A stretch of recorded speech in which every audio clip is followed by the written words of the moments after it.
මගේ ඇතරම දැන් මේ ඉන්න ජනාධිපති වුණත් කොච්චර හොඳ දේ කරත් කකුලෙන් අදින උන් අපේ රටේ ඉන්නවමයි. කවුරු මොන හොඳ දේ කරත් ඉන්නවා ඉතින්.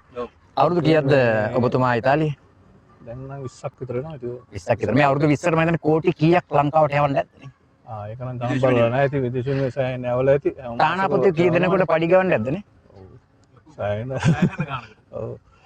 මේ ආපු ඇවිත් ඉන්න තානාපතිවරු මම හිතන්නේ මීට වඩා අවධානය යොමු කරන්න ඕනද මේ ඔයාලා අපි වෙනුවෙන්? අනිවාර්යයෙන්ම ඔය ඒගොල්ලන්ගේ දුර්වලකම් හින්දා තමයි අපිට අවශ්‍යයක් වුණා නම් උනේ ඉතින්. ඒක තමයි ඔය ලයිසන් ප්‍රශ්නේ දුන්නත් ඉතින් ඒක කරගෙන යන්න තීච් එක යා මග ඇරලානේ අමතක කරලා දාලා ඉඳලා ඒකෙන් තමයි ලයිසන් එක අපිට අහිමි වෙලා තියෙන්නේ අලුතෙන් එන ඇන්ට. ඒක දැන් ක්‍රියාත්මක වෙනවා අපේ රජෙන් දැන් කතා කරලා තියෙනවා. මම හිතන්නේ අනාගතේ මේ ආණ්ඩුව කැමති වෙන්න ඕනේ ඒක අපිට දෙනවද නැද්ද කියන එක. මේකයි. අයියා කොහෙද ගම් පළාත ලංකාවේ? මම පිළියන්දල. පිළියන්දල. ජනප්‍රිය ගම්මානයක් බොහොම ප්‍රබල ගමක්. ඔව්. ඉතින් සතුටුයි ඇත්තටම මේ වගේ රටක ඉඳලා මේ වෙද්දි අපේ රට ওই මට්ටමට තියාගන්න විදේශ විනිමය යවපු අපි අර කිව්වේ දැන් රණවිරුවේ රටවිරුවේ කියලා පොඩි ආවනේ වචන දෙකක්. මම ඒ රටවිරුව කියන වචනෙට කැමති. අපේ කොල්ලෝ අපි ඔයාලා හැමෝම බාලමාළු වැඩිහිටි ගම් අදාළ නැහැ. මෙහෙට ඇවිල්ලා ගේම ගහලා රට ඔය විදිහට අපි මෙච්චර කාලයක් උස්සගෙන හිටියා.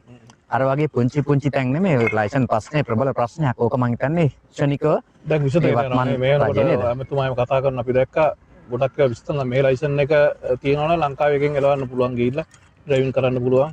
අමතුමා මම දැක්කයි ගැන කියනවා. ඒ වගේම ලංකාවේ ලයිසන් එක මෙහි ඇවිල්ලා නීති අනුකූල වෙන ඕන කෙනෙකුට අවුරුද්දක් යනකම් මෙහෙ එලවන්න පුළුවන් කමකුත් තියෙනවා. ඒක කොට දෙන්නේ දන්නේ නැහැ.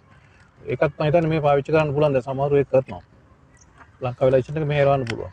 අවුරුද්දක් ඔව්. ඒ නීති අනුකූලව ආවොතින් නීති අනුකූලව එන කෙනෙකුට ලංකාවේ ලයිසන් එක ඇවිල්ලා අවුරුද්දක් යනකම් මේ ඩ්‍රයිව් කරන්න පුළුවන්. ඕනම රටක. ඒ නීතිය අවශ්‍ය වුණා නේද? නෑ තියෙනවා තාම තියෙනවා. මට ඔයාගේ නම චුට්ටක් කියන්න. වසන්ත. වසන්ත අයියා. ඒ නීතිය අවශ්‍ය වුණානේ ගිවිසුම අවශ්‍ය නෑ මේ මෑතක අපි එක්කෙනෙක් ගත්තා. සෙටර් නයි පුතා. සෙටර් නයි පුතා එලා. ඉන්ටර්නැෂනල්. ඔව් මෙහෙම නෑ මෙහෙන් එක දැන් මේ ඉතාල මෑත කාලෙත් ගත්තේ. මාස කිහිපෙක මම හිතන්නේ අරගෙන. ඒක තියෙන ඉන්ටර්නැෂනල් කරන්න ඕනේ නෑ. ලෝයර් කෙනෙක්. ඔව් මේ ලෝයර් කෙනෙක් ආරා ලියුමක් ළඟ තියාගෙන ඉන්න එක එලවන්න පුළුවන්.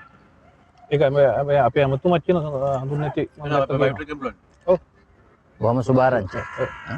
ඉතින් වසන්තයට ගොඩක් ස්තුතියි.